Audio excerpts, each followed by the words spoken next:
Welcome to our channel real study board. तो प्यारे बच्चों, हम आपको बताने वाले हैं निबंध लेखन। निबंध लेखन कैसे करते हैं, ये हर बार आता है। ये वायरल क्वेश्चन है। विज्ञान वरदान या अभिशाप पर हर बार लिखने के लिए आता है निबंध। तो ये आपका 7 नंबर का आता है। तो 7 नंबर आपको आसानी से मिल जाएगा। तो आइए आपको बताते हैं कैसे लिखना है। सबसे पहले आप विज्ञान, पहले प्रश्न उत्तर संख्या डाल देंगे। जो भी प्रश्न उत्तर संख्या होगा यहाँ डाल देंगे। इसके बाद यहाँ लिखेंगे विज्ञान वरदान या अभिशाप, फिर हेडिंग डालकर यहाँ आप लाइन खींच देंगे डबल। इसके बाद यहाँ लिखना है, आप इसको चाहे लिख भी सकते हैं, नहीं भी लिख सकते हैं, आपकी इच्छा। विज्ञान मानवता के लिए सुंदर उपहार है, हमें इसे विकृत नहीं करना चाहिए। एक कोटेशन आप इस तरीके से लिख देंगे। इसके बाद आप हेडिंग डालेंगे रूपरेखा। रूपरेखा हेडिंग डालेंगे। इसके बाद यहाँ पहला करके प्रस्तावना लिखेंगे। दूसरा विज्ञान एक वरदान, तो यहीं से हमने विज्ञान एक वरदान ले लिया। और दूसरा हेडिंग बना देंगे विज्ञान एक अभिशाप। और लास्ट वाला हेडिंग यानी चौथा उपसंहार हेडिंग बना देना है। प्रस्तावना में क्या लिखना है, तो प्यारे बच्चों हमने बहुत ही सरल भाषा में इसको लिखा है। तो हमने लिखा है विज्ञान दो शब्दों से मिलकर बना है। विज्ञान दो शब्दों से मिलकर बना है। वी प्लस ज्ञान, वी का अर्थ है विशेष और ज्ञान का अर्थ है जानना। इस प्रकार किसी विशेष को जानना ही विज्ञान है। इस तरीके से बनाकर लिख देंगे एग्जाम में, क्योंकि अपने ही शब्दों में वहाँ लिखना रहेगा। फिर लिखेंगे विज्ञान ने आज हमारे जीवन को बदल कर रख दिया है। आज इंसान ने बैलगाड़ी से लेकर अंतरिक्ष तक का सफ़र तय कर लिया है। तो इस तरीके से अपने शब्दों में बनाकर लिख देंगे। तो ये प्रस्तावना हो जाएगा। तो प्रस्तावना आपको ऐसे ही लिखना है। अब आइए आगे बताते हैं आपको।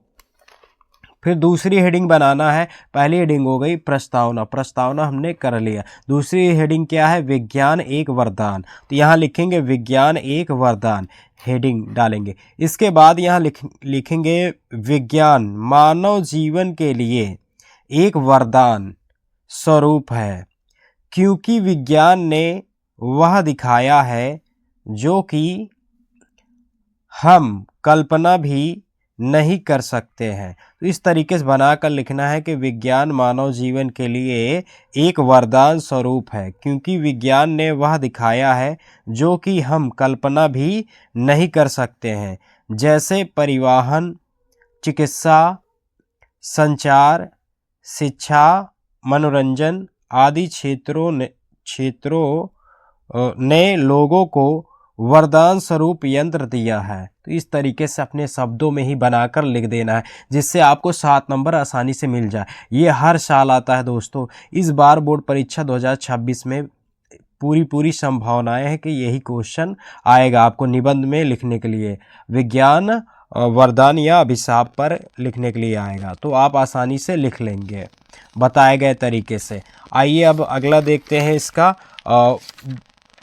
तीसरी हेडिंग क्या डालना है। तीसरी हेडिंग आपको डालना है विज्ञान एक अभिशाप। तीसरी हेडिंग डालना है विज्ञान एक अभिशाप। तो लिख देना है जहां विज्ञान ने इंसानों को सुख प्रदान किया, जहां विज्ञान ने इंसानों को सुख प्रदान किया, वहीं इंसानों को कष्ट में भी डाला है। ऐसे अपने से बनाकर लिख देना है कि वही इंसानों को कष्ट में भी डाला है। जैसे हिरोशिमा और नागासाकी पर अमेरिका द्वारा परमाणु बम गिरा देने से आज भी वहाँ के लोग कष्ट सहते आ रहे हैं। तो इस तरीके से आपको बनाकर लिख देना है कि जहां विज्ञान ने इंसानों को सुख प्रदान किया, वहीं इंसानों को कष्ट में भी डाला है। जैसे हिरोशिमा और नागासाकी पर अमेरिका द्वारा परमाणु बम गिरा देने से आज भी वहां के लोग कष्ट सहते आ रहे हैं। इस तरीके से अपने भाषा में बहुत अच्छे तरीके देख रहे हैं, इसमें एकदम साफ सुथरा लिखा हुआ, कहीं काटा पीटा बिल्कुल भी नहीं है। काटा पीटा बिल्कुल भी नहीं। तो आपको भी ऐसे ही सुंदर लिखना है। थोड़ा तेज़ी स्पीड में ही लिखिएगा, क्योंकि ये आप जो है लगभग 80 शब्दों में लिखना है आपको। तो अब देखेंगे लास्ट हेडिंग है उपसंहार। उपसंहार में लिखेंगे विज्ञान उपसंहार विज्ञान एक दो धारी तलवार है। तो आपको लिख देना है विज्ञान एक दो धारी तलवार है, जिसका उपयोग सही दिशा में किया जाए तो यह मानवता के लिए एक वरदान है। इस तरीके से अच्छी हैंड राइटिंग में आपको लिख देना है कि एक वरदान है, और गलत दिशा में किया जाए तो यह एक अभिशाप है। इसीलिए विज्ञान का उपयोग बहुत सोच समझकर करना चाहिए। तो इस प्रकार से अगर लिखेंगे तो एग्जामिनर भी खुश हो जाएगा, आपका एक भी नंबर बिल्कुल नहीं काटेगा। तो आई होप आप समझ गए होंगे कैसे आपको लिखना है निबंध। तो निबंध को ऐसे ही लिख कर आना है एग्जाम में। तो ये वायरल निबंध है दोस्तों, ये ज़रूर आपको समझ लेना है कैसे, अपने ही शब्दों में। मेन इसकी हेडिंग है, तो रूपरेखा आप समझ लीजिए, वहीं से आप बना दीजिए रूपरेखा कैसे हमने बनाया है। तो यहाँ आपको दिया गया है विज्ञान वरदान या अभिशाप। तो पहले तो आप जानते हैं प्रस्तावना डालते हैं, प्रस्तावना रूपरेखा को ज़रूर याद कर लें। और ये सब नहीं आता, देखो ये आसान भाषा में था तो इसको तो आप अपने से बनाकर लिख सकते हैं। तो इस तरीके से प्रस्तावना विज्ञान एक वरदान, ये हेडिंग आप जो है यहाँ से बना लेंगे। विज्ञान एक वरदान हो गया, दूसरा विज्ञान एक अभिशाप हो गया, लास्ट वाला उपसंहार हो गया। तो इस तरीके से बनाकर लिख देंगे तो आपको फुल में फुल नंबर मिल जाएगा।